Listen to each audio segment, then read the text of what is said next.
Salam jumpa dalam renungan suara dari jurang yang dalam, Gemit Klasis Timur Tengah Utara. Saat ini kita akan sama-sama merenungkan firman Tuhan dari kitab Injil Lukas pasal 2 ayat 41 sampai ayat yang ke-52. Di bawah terang tema mewujudkan generasi berhikmat. Dan saya akan membacakan ayat 51 dan 52 sebagai dasar dari perenungan kita sore hari ini. Sebelum kita membaca dan merenungkan firman Tuhan, baiklah kita sama-sama memohon pertolongan Tuhan di dalam doa. Kita berdoa. Ya Tuhan, kami mau membaca dan merenungkan firman-Mu.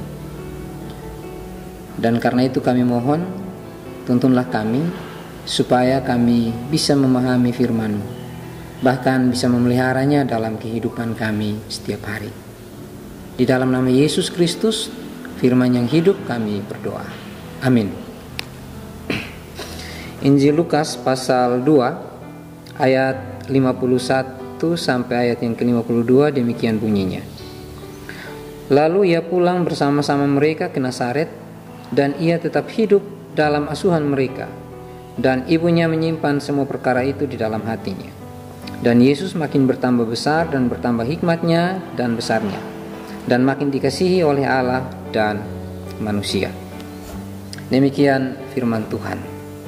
Bapak Ibu, saudara-saudari yang terkasih dalam Tuhan Yesus, kita akan merenungkan firman Tuhan ini sesuai dengan konteks saat ini, di mana Gemit sementara ada dalam perayaan bulan pendidikan. Membaca bacaan ini menarik. Teks ini bisa dikatakan unik. Kenapa? Karena teks ini merupakan satu-satunya catatan Alkitab tentang kehidupan Yesus antara masa bayi sampai dia memulai pelayanannya. Tanpa teks bacaan ini, kita tidak akan mengetahui dengan pasti apa yang dilakukan Yesus ketika dia remaja. Nah, ketika Lukas memutuskan untuk menuliskan kisah ini, dia pasti punya tujuan tertentu. Tujuan itu bisa kita lihat dari dua hal. Yang pertama, konteks, dan yang kedua, inti cerita. Dari sisi konteks, Lukas mau menunjukkan bahwa Yesus mengalami pertumbuhan sama seperti anak-anak pada umumnya. Dari sisi inti cerita, Lukas mau menegaskan identitas Yesus yang ganda, yaitu anak Yusuf dan anak Allah. Lukas memberikan beberapa petunjuk kepada para pembacanya, melihat keberadaan Yesus sebagai seorang anak dari pasangan Yusuf dan Maria, bahwa orang tua Yesus, dalam hal ini Yusuf dan Maria, adalah orang-orang yang sungguh-sungguh saleh dan beriman, yang taat dan sungguh-sungguh menjalankan ibadah. Mereka menyunatkan Yesus tepat pada waktunya dan menyerahkan dia ke bait Allah untuk pentahiran.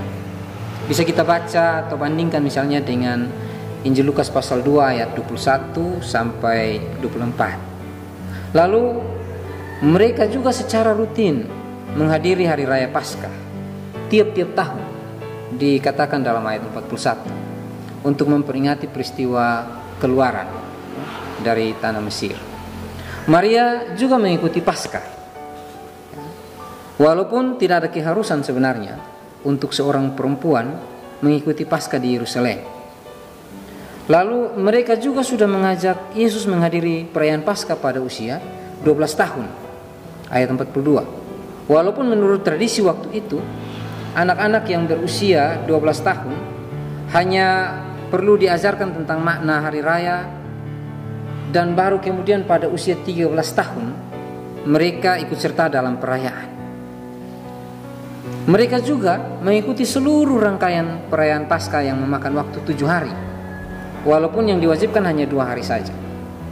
Bapak Ibu saudara-saudari, seorang rabi Yahudi namanya Bentema mengatakan bahwa anak laki-laki Yahudi harus belajar Alkitab pada usia 5 tahun, belajar Mishnah atau hukum Yahudi pada usia 10 tahun, dan belajar memenuhi semua hukum pada usia 13 tahun.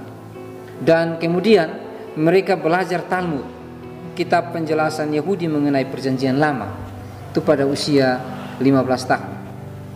Lalu sang ibu bertanggung jawab secara langsung untuk tahun-tahun awal pertumbuhan. Jadi 85% dari kepribadian atau karakter anak itu dikembangkan dalam 5 tahun pertama kehidupannya. Tidak ada cara yang lebih baik untuk memulai pengembangan karakter itu daripada dengan Alkitab. Tapi sang ayah akan terlibat juga, meskipun ayah memiliki pekerjaan. Selagi anak-anaknya semakin besar, maka sang ayah akan mengajarkan Alkitab kepada anak-anaknya dan menerapkan sebagai satu prioritas pada situasi-situasi kehidupan nyata. Ini diperintahkan kepada mereka. Kita bisa baca itu dalam Ulangan 6 dan ayat-ayat lainnya. Bahkan nilai dari seorang ayah Yahudi itu diukur dengan bagaimana dia membesarkan anak-anaknya. Kita bisa melihat bahwa Yusuf dan Maria mematuhi firman Allah dalam menjadi orang tua bagi Yesus. Dan kita pelajari dari ayat ini bahwa karena pengasuhan mereka, Yesus kemudian tumbuh secara fisik, spiritual, dan mental. Pada akhir ayat bacaan kita di ayat 52, kita membaca bahwa Yesus bertumbuh dalam kasih karunia di hadapan Allah dan manusia. Dia bertumbuh dalam kasih karunia di hadapan Allah. Itu berarti pertumbuhan rohani. Arti yang mungkin untuk itu adalah pemahaman spiritualnya berkembang. Ada pembedaan rohani, ada efektivitas rohani. Lalu dia juga bertumbuh dalam hikmat. Anda tahu, hikmat atau kebijaksanaan itu berbeda dari pengetahuan. Hikmat itu adalah pengetahuan yang diterapkan. Tapi sebelum Anda bisa memperoleh hikmat atau kebijaksanaan, maka Anda harus belajar memiliki pengetahuan. Jadi saudara-saudari, selagi Yesus bertumbuh dalam kebijaksanaannya, dia juga bertumbuh dalam pengetahuannya. Ini dibuktikan dengan bagaimana Yesus berbicara atau bercakap-cakap dengan para alim ulama, yaitu orang-orang yang terdidik, untuk mengajarkan hukum Taurat dan kitab suci. Kita dapat kesan bahwa Yesus pada umur 12 tahun itu, dia adalah remaja yang aktif, setia, berprestasi. Dia mendengar dan menanggapi dengan baik. Dia cerdas dalam pengetahuan dan keterampilan dalam percakapan. Dan hal itu membuat banyak orang tercengang, kagum, kaget.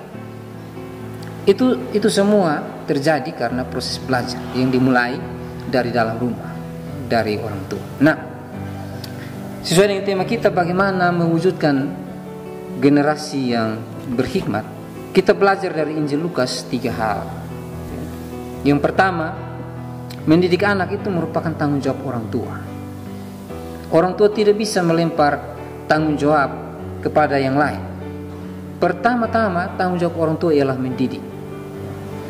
Dan orang tua yang melempar tanggung jawab dalam mendidik anak hanya kepada guru di sekolah atau kepada guru sekolah minggu dan lain-lain, itu merupakan orang tua yang tidak bertanggung jawab. Itu yang pertama, tanggung jawab orang tua ialah mendidik anak. Yang kedua, orang tua harus memiliki kesaksian hidup yang baik agar bisa menjadi teladan bagi anak. Ingatlah bahwa anak belajar bukan hanya dari apa yang mereka dengar, tetapi juga terutama dari apa yang mereka lihat dan mereka alami. Saya kira Yesus juga mengalami hal itu.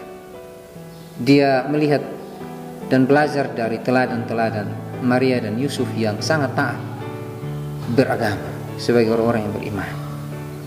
Yang ketiga, kita belajar bahwa rumah dan tempat ibadah itu adalah lingkungan yang tidak boleh dipisahkan dari anak-anak.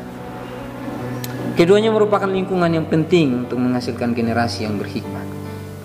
Kalau kita mau anak-anak kita, generasi mendatang, menjadi orang-orang yang berhikmat, yang bertumbuh dari sisi pengetahuan dan mampu menerapkan pengetahuannya secara bertanggung jawab, maka belajar dari firman Tuhan hari ini.